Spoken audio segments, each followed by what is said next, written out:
Alors, on continue d'évoquer donc le vote par anticipation des FDS qui s'est déroulé ce mercredi. David évoquait une question importante et la CENI a suffisamment pris le temps de le dire. Il n'est pas procédé au dépouillement du vote des FDS le même jour. Je pense qu'Ibrahim également l'a dit. Mais ça rejoint ce que posait comme revendication un des candidats, c'est que le vote des FDS doit être immédiatement dépouillé. Ah, je ne savais pas qu'un candidat voulait que le dépouillement soit immédiat. Après le vote, on dépouille immédiatement. Bon, je ne connais pas très bien les motivations de ce type de revendication. Il y a un vote par anticipation. Le vote aura lieu quelques jours plus tard. Je ne sais pas en quoi connaître les résultats du vote par anticipation serait important par rapport finalement à l'issue du scrutin. Ça me paraît à la limite, entre guillemets, une sorte de, j'allais dire, provocation. C'est-à-dire que pour moi l'idée serait peut-être de dire voilà, les forces de défense et de sécurité ont voté majoritairement pour tel candidat, donc ça veut dire que non, il faut éviter ça. Il faut qu'on connaisse le résultat du vote pour tout le monde le même jour. Ça me rappelle un peu ce qui se passait en France il y a encore quelques années, enfin plusieurs années, où par rapport au décollage horaire, quand on annonçait le résultat de l'élection, dans certaines zones, notamment dans les territoires d'outre-mer, les gens continuaient à voter. Alors que le résultat était connu. Donc, je crois qu'aujourd'hui, ils ont corrigé ça. Non, il faut qu'on connaisse un peu, qu'on connaisse les résultats du vote le même jour pour tout le monde. Et surtout, la question de l'armée, c'est une question sensible dans nos pays, dans nos États. C'est pas qu'au Togo, un peu partout. C'est des questions sensibles. Je pense qu'il n'est pas très, très intelligent de vouloir jouer avec ça. Continuons à faire comme on fait un dépouillement général le jour du scrutin. Il y a certains qui votent par anticipation pour leur permettre de sécuriser le vote le jour de l'élection. Je crois que c'est une bonne démarche. Ne cherchons pas chaque fois la petite bête ou à faire de la provocation dans les prises de position. Nous continuons toujours avec le Togo. Le second sujet, nous allons évoquer donc ce code de bonne conduite de l'opposition. On en avait déjà parlé ici. Ce code de bonne conduite, c'est que l'opposition évite durant la campagne de se rentrer dedans. On ne s'attaque pas, on vise l'adversaire. Ils sont 6 candidats de l'opposition face au seul candidat du parti au pouvoir. Ibrahim Acha, vous pensez que ça a été un pari tenu pour les 6 de l'opposition? Est-ce qu'on a eu des échanges très vifs entre eux? C'est plutôt resté courtois, hein? Oui, mais il faut dire que il y a eu quand même des ratés. Il y a eu par endroits certains candidats qui ont voulu quand même s'en prendre à leurs adversaires. Et il y a eu un peu d'escalade verbale, mais pas en tout cas ce que nous avons craint. Mais il faut dire que les choses se déroulent normalement. Et l'opposition aussi dans ces sorties n'est pas trop virulente, parce que ce qu'on aurait craint, c'est qu'il y ait des attaques contre les candidats, de dénoncer des choses, de faire en sorte que ces moments-là de campagne puissent dégénérer. Mais on a remarqué que ce n'était pas le cas. Il n'y a pas eu trop d'attaques. Les gens essaient d'exposer leur programme. Et c'est ce qui a été remarqué. Et au niveau aussi de certaines villes, il n'y a pas eu trop de fixation aussi. C'est-à-dire qu'aller tenir des propos à connotation ethnique, on n'a pas véritablement senti ça, si ce n'est que le prélat, je veux parler de Monseigneur, qui par moment fait des déclarations qui mettent en mal la liberté religieuse dans notre pays, parce que étant un catholique, quand il se présente, c'est le candidat de Dieu, tout comme si les autres étaient des candidats de Satan et donc vous comprenez que c'est ça peut-être que nous pouvons relever comme fausse note dans l'appréciation générale. Sinon, il faut dire que les choses se passent normalement. Le candidat, certains se montrent vraiment des politiciens de haut niveau. Ils ne versent pas dans des attaques puériles, ils font des déclarations qui puissent mettre en mal notre vivre ensemble. Jean-Paul, ce code de bonne conduite, le but c'était de dire tous contre force. Ça a été respecté? Enfin, globalement, oui. Et puis, comme Ibrahim l'a dit, même contre fort, il y a très peu eu d'attaques verbales. En tout cas, j'en ai très peu relevé. Peut-être, je ne sais pas, les confrères vont confirmer. Il y a donc entre les candidats issus de l'opposition eux-mêmes et eux contre fort, il y a eu très peu d'attaques et c'est plutôt une bonne chose, c'est plutôt à saluer, puisque et au-delà de cela, la campagne s'est déroulée dans une ambiance bon enfant, sans quasiment pas d'incidents et tout ça, et c'est à saluer. Là où on aurait attendu davantage l'opposition au-delà de ce code de bonne conduite, c'est peut-être la mutualisation de moyens, parce que l'histoire du code de bonne conduite, c'est bien beau de ne pas s'attaquer, mais en même temps, dans une compétition électorale, si eux tous étaient sur la même longueur d'onde et partageaient un peu la même vision, les mêmes projets pour notre pays, il lui fallait alors qu'ils n'en présentât qu'un seul. Alors, pourquoi se présenter à 6? Donc, à un moment, quand même, la compétition exige, à un moment donné, quand même, qu'on fasse la différence. Là où on les aurait attendus, encore une fois, c'est peut-être de se retrouver entre eux pour, au-delà du code de bonne conduite, de définir peut-être une mutualisation des moyens. Voilà ce qu'on va faire ensemble au premier tour pour suivre le vote, pour faire ceci, les résultats et tout ça. Mais ça, ils l'ont pas fait. Ils se sont même pas... Enfin, je crois qu'il y a eu 4 ou 5 qui se sont retrouvés au début du processus, mais bon, on est à la veille, à l'avant-veille du scrutin. J'ai pas entendu que, surtout les 2 candidats majeurs de l'opposition, se soient retrouvés pour mettre plus ou moins ensemble leurs forces. Donc, malgré tout, il reste quand même une défiance entre M. Agbeomé et M. Fabre, qui sont rivaux, pour voir qui va peut-être gagner ou qui va arriver en deuxième position. Et ce que moi je regrette, à part ça, c'est aussi la position de Monseigneur Poldo, parce qu'on salue tous l'ambiance dans laquelle se déroule la campagne, la quasi-absence d'escalade verbale, mais la seule personne, justement, qui, de par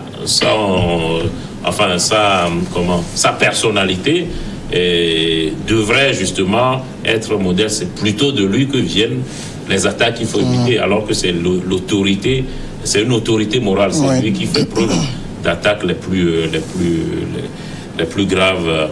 Donc c'est dommage, mais il a choisi cette voie. J'espère que le Saint-Esprit qui le lui pardonnera. David, donc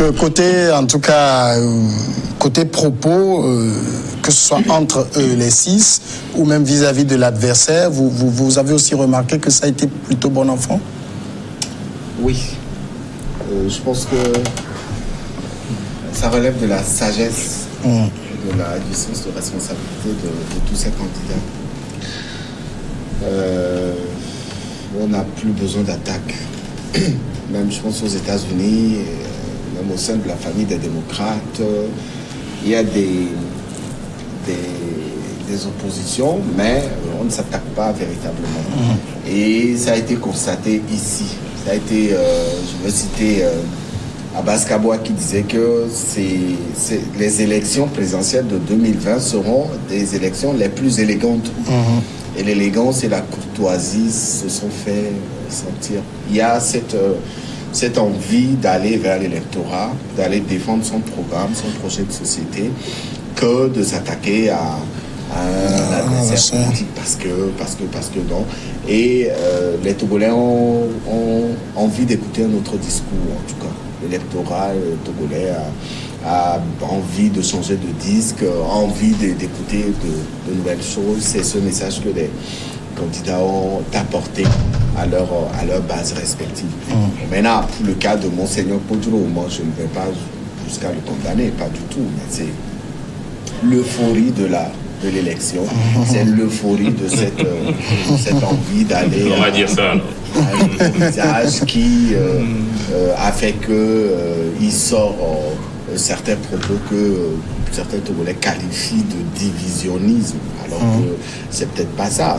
C'est cette envie de participer malgré son âge, c'est ce désir d'être aux côtés des forces de l'opposition qui fait que voilà, il joue parfaitement son rôle. C'est un appui au candidat de l'opposition, surtout celui qu'il a proposé. Et donc, voilà. Mais aujourd'hui, je pense que le 22 février va identifier véritablement un nouveau visage pour le Togo. Et à partir du 23, j'espère que les Togolais vont rester, s'embrasser, partager encore le quotidien et maintenant interroger le candidat qui est élu concernant ses promesses qu'il va y faire pendant la campagne. Et si le candidat de Monseigneur Poduro ne gagnait pas, ce sera la première fois dans l'histoire de la chrétienté que le Dieu d'Israël perdrait une bataille. Là, ça serait grave. Sur la terre des hommes. Il n'a jamais perdu une bataille, mais sur la terre des hommes, ce sera peut-être la première fois. Et c'est aussi comme Mathia le disait tout à l'heure, le Togo est aussi positivement appréciable sur certains points. Ce sera aussi un acquis pour la classe politique et l'ensemble des Togolais. Mais globalement, est-ce que c'était quand même une bonne stratégie quand des gens sont candidats de l'opposition? Ils sont 6. Ça veut dire, donc fondamentalement, il y a quelque chose qui les oppose, de dire on est gentle les uns envers les autres, on ne va pas s'attaquer, on va juste regarder l'adversaire. Et même dans certains coins, ils disent, si vous voulez aller voter, votez pour les candidats de l'opposition, dans la mesure du possible, votez pour moi, sinon pour les autres. C'est une bonne stratégie, ça? Non, mais puisqu'ils sont dans une démarche de mutualisation des forces. Oui, mais ça amenuise plus leur électorat. Au contraire, ils disent que c'est un positionnement stratégique. Parce que, selon, quand vous voyez un peu, vous les suivez, surtout le candidat de l'ADI l'a exprimé clairement. Le fait de se positionner en tant que candidat, il guette l'électorat des savanes. Et professeur Oulou guette l'électorat de choses. De la centrale. De la centrale, ainsi de suite. Jean-Pierre Fabre, ici, dans la région maritime. Donc, l'objectif, ou bien, disons, l'effet recherché, c'est de dégraisser les voix du président actuel, qu'on sait par favori par rapport à l'enthousiasme et la spontanéité que les populations affichent lorsque les meetings de ce candidat-là sont annoncés. Mais est-ce que ça va leur réussir? La question reste posée. Sauf que ce que nous avons remarqué aussi au cours de ces campagnes, c'est qu'à chaque fois que les candidats de l'opposition passent dans un milieu, aussitôt après le meeting, c'est fini. Il n'y a pas un travail qui se fait encore sur le terrain. Ce n'est pas le cas avec le parti au pouvoir. Vous voyez qu'à chaque fois que le candidat passe, le lendemain, la campagne continue avec les points focaux qui sont sur place, qui organisent la campagne dans les autres contrées, dans les autres villages et hameaux. Tout ça là, de manière à ce que l'électorat soit mobilisé suffisamment pour accorder son suffrage au candidat du parti UNIR. Donc tout ceci nous amène à dire que l'opposition, s'il faut vraiment faire une appréciation objective, c'est que le défi de l'alternance devait passer par une candidature unique et non par une candidature multiple. Alors, ils ont tous globalement fait campagne, c'est ce qu'on retient, mais alors, si on doit mesurer, moi je me rappelle en 2006, j'étais au Bénin lors de l'élection de Yahi Boni, il y a un slogan qui revenait, il disait toujours, le Bénin des meetings n'est pas le Bénin des urnes. Vous pensez que ce qu'on a vu là, on voit quelqu'un arriver quelque part, on nous dit, c'est toute la ville quasiment qui est sortie, c'est trompe-l'œil? Oui, il ne faut pas se fier au nombre de personnes qui sont dans les meetings pour en conclure de l'issue du scrutin. Ça donne des indications, ça donne des indications sur peut-être l'audience et tout ça, ou en tout cas l'attrait de ce parti ou de la personnalité, mais ça ne présume pas de l'issue du scrutin. La preuve, c'est qu'il y a beaucoup de gens peut-être qui viennent à ce meeting, qui n'ont même pas peut-être de carte d'électeur ou qui n'ont même pas électeur. Vous avez beaucoup d'enfants, bas âge, enfin des adolescents, des jeunes élèves et tout ça qui sont présents. Donc, mais ça quand même, ça crée aussi une dynamique, une ferveur autour du candidat. Donc, il faut faire la part des choses entre la réussite des meetings et puis l'issue du scrutin. Mais ce qu'on peut dire à cette heure-ci, c'est qu'il y a très peu de candidats qui ont fait de vrais meetings en tant que tel. À part le candidat d'unir et un peu ces deux challengers, Jean-Pierre Fabre et Agbéomé, dans une moindre mesure, on n'a pas véritablement senti de grands soulèvements de foule. Certains faisaient des arrêts, ils traversaient toute une région en moins de 2-3 heures. C'est très insuffisant à mon avis. Déjà qu'ils étaient absents avant le scrutin, et dès qu'ils passent, c'est fini, il n'y a pas un travail qui continue. Un service après-vente qui est fait. Et donc, pour moi, c'est très inquiétant pour ces candidats-là. C'est vrai qu'on est à l'avant-dernier jour de la campagne. Et vous direz que pour ce qu'on a pu observer sur ces jours-là, on peut déjà avoir une idée de la tendance que ça va donner, ou demain peut être aussi déterminant. Il faut faire très attention. On a donné, je me rappelle les grandes élections qu'il y a eu dernièrement en France, aux États-Unis, un peu partout. On a donné des tendances qui ont été toutes fausses. Des sondages qui ont été toutes fausses. Qui publient d'ailleurs des faux sondages. Il faut faire très attention. Sur un plan mobilisation, il faut vraiment faire très attention. C'est vrai que la période de campagne, c'est une période faste, tout est permis, les gens font des rêves pas possibles, ils font des promesses, etc. La foule sort pour voir aussi.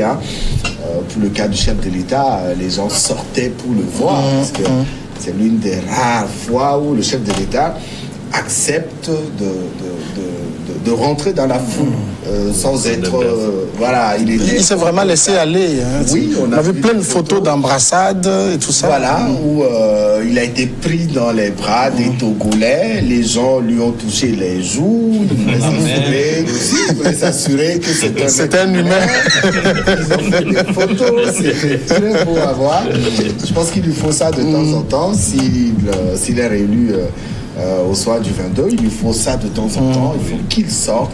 Et lui-même, il était content. Moi, j'ai jamais vu le chef de l'État aussi enthousiaste, surtout lorsqu'il sort. Il a laissé la cravate, il est habillé simplement et il avait des chaussures toutes ça. À chacune de ses sorties, si vous observez, c'est plein de il marchait beaucoup. Ça, parce qu'il marchait. C'est la même chose aussi avec Agbéomé, qui n'était pas trop connu pour certains Togolais, qui a été porté par une dynamique. Et les gens ayant pris l'information ont voulu sortir pour le voir aussi, s'assurer que c'est lui Agbéomé, qu'est-ce qu'il a à nous dire, etc. Et donc voilà, donc cette foule massive qui sort régulièrement sur des meetings ou pendant la période de la campagne est assez révélateur de l'envie des Togolais de partager ces moments avec les candidats qui sont positionnés pour cette élection. Et c'est bien passé dans certaines localités, ça s'est très bien passé. Dans l'ensemble, comme on le disait, chapeau à ces 7 candidats. Alors, ce qu'il faut aussi ajouter, c'est par rapport à cette campagne électorale, c'est de voir un peu la symbiose, la communion qu'il y a eu entre les candidats et la population togolaise. Et sur ce plan, quand vous prenez le candidat du parti UNIR, il y a un travail de fond qui a été fait. Et on sent une certaine longueur d'avance par rapport à ces challengers de l'opposition. Non seulement le président va pour animer le meeting de façon officielle, comme nous le remarquons, mais il y a aussi des rencontres qui se fait avec la population. Au cours de ces rencontres, il y a ce que nous appelons une certaine complicité qui naît entre le président et la population. Il leur présente l'offre politique, la population en retour aussi pose des questions et pose des exigences, et ensemble, ils essaient de s'entendre. C'est comme un pacte qui est scellé entre le président et la population. Et ceci nous amène à comprendre que, et surtout, et je voulais aussi relever cela, à la suite de toutes ces rencontres, la population dit ouvertement qu'elle promet le vote à ce candidat. Ça aussi, il faut le relever. Donc, tous ces éléments-là, mis dans la balance et au niveau des étapes que nous avons pu suivre dans la campagne du chef de l'État, on peut directement et sans embâche dire qu'il a une certaine longueur d'avance sur les autres. Quand vous prenez le candidat de l'ANC, Jean-Pierre Fabre, qui a toujours été constant en matière de changement, et il a porté ses convictions sont toujours restées intactes. Il n'a pas versatile, tantôt il est des forces démocratiques, tantôt il fait partie des papayes. Mais il est constant sur le terrain et ça fait que quand ils sont les forces démocratiques se retrouvent à lui. À l'étape de 50C, un peu partout, à Tapan et autres, là, c'est avec ferveur que les militants de l'opposition sont sortis l'accueillir. Mais sauf celui qui a porté par la dynamique de Monseigneur Caudron, c'est à son niveau qu'on trouve souvent des couacs, parce qu'à Sokodé, il y a certains même qui ont dit qu'il voulait faire une récupération, il voulait parler du PNP. Il a promis là-bas d'aller chercher M.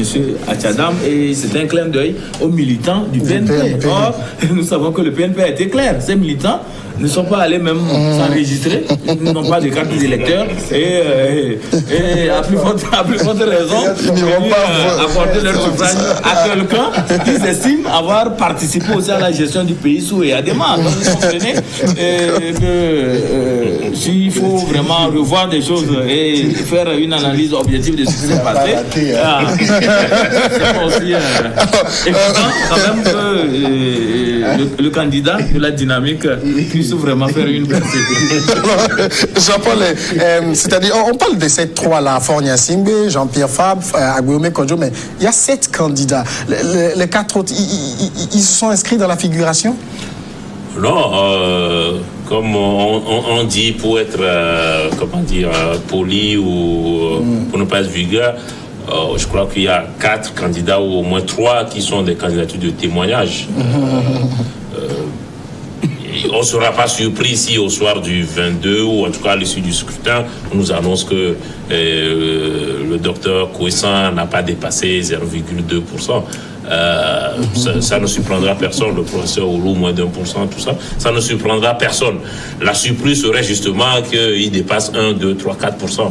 Ce qu'on attend, le trio ou le tiercé, c'est dans l'ordre ou dans le désordre, je ne sais pas, Fornia Singbe, Jean-Pierre Fabre et Kodjo, Messa, Agbéomé.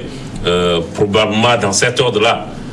Maintenant, quel sera le score de chacun, je ne sais pas. Mais si moi je dois pronostiquer, je prononcerai le tiercé dans cet ordre-là. Fornia Singbe, Jean-Pierre Fabre, mais Agbéomé, Kodjo, mais c'est pas moi seul qui décide. On est plus de 3 600 000. Donc, ce n'est qu'un pronostic, ce n'est basé sur aucun sondage, mais c'est par rapport au parcours de chacun. Le président est là depuis 15 ans, son équipe laboure le terrain depuis des mois. Mon confrère Achal l'a dit, Fabre est sur le terrain aussi depuis. Il a quand même une formation politique bien implantée sur le territoire. La dynamique n'est née qu'en décembre. En matière électorale, très compliqué de passer de 0,90% à 50% en l'espace de 3 mois. Pour moi, c'est très compliqué. Maintenant, encore une fois, je ne suis pas devin, j'en sais rien ce qui va se passer. Donc, c'est normal que les 3, vu leur parcours, vu leur personnalité, soient cités comme les premiers. Il y a des élections, David l'a aussi relevé. Il peut y avoir des surprises, de bonnes et de mauvaises surprises lors d'une élection. Donc, bon, c'est aussi ça l'intérêt de l'élection. On ne peut jamais savoir ce qui va se passer, même si on en a une petite idée. David, la sociologie électorale, le cas togolais, c'est que les Togolais se décident. Quand il y a l'élection, ils se décident, ils votent. Il n'y a pas des certains. Ça se fait voir. Certains vont se décider à la veille, tout ça. Non, je crois que alors on parle. Les gens savent déjà. Tout le monde sait pour qui ils voteront. Oui, 98-99% des Togolais savent pour qui ils vont voter. Et donc, le 22, ça ne sera pas une surprise. Les gens iront voter directement. Alors, il y a aussi un fait qu'on va évoquer rapidement en 1 minute, c'est le président candidat à sa succession. Il s'est vraiment lancé, hein. Il n'est pas resté au bureau, il est sorti, c'est quoi, il y avait de quoi? C'est chaud. Il a très bien fait. Moi, j'ai été vraiment séduit. J'ai été séduit par sa simplicité, son envie d'aller vers les Togolais. Moi, je l'ai vu sur deux terrains. Si on m'avait dit que c'était lui le chef, c'était lui fort, je dirais non. Non, il s'est vraiment donné. Je pense que son équipe de campagne a fait un travail formidable. Et lui, en tant que chef d'État sortant, il a pris la bonne décision. Il s'est mélangé à la foule. Il a fait tout ce qu'il n'a jamais eu l'habitude pendant 15 ans. Je ne sais pas combien de fois vous et moi nous l'avions vu pendant ces 15 ans. Mais sur ce coup-ci, pendant 2 semaines, il a enlevé la cravate, comme je le disais. Il est sorti de son bureau. Il a envie d'aller voir son électorat. Et il fait intéressant, je vous le dis, beaucoup de Togolais lui serraient la main pour s'assurer que c'est un être humain. Parce qu'ils ne le voient pas tout le temps. On le voit tout le temps à la télé. Voilà. Et c'est stratégiquement, sur le plan électoral, c'est un message très fort. Une communication. Voilà, cette facilité. Merci. Merci Ibrahim Acha. Merci Jean-Paul Agbo, David Jagbavi. Merci beaucoup. Demain, jeudi, nous serons en programme spécial fin campagne qui commencera à 18h avec 4 plateaux. Donc, on se retrouve demain.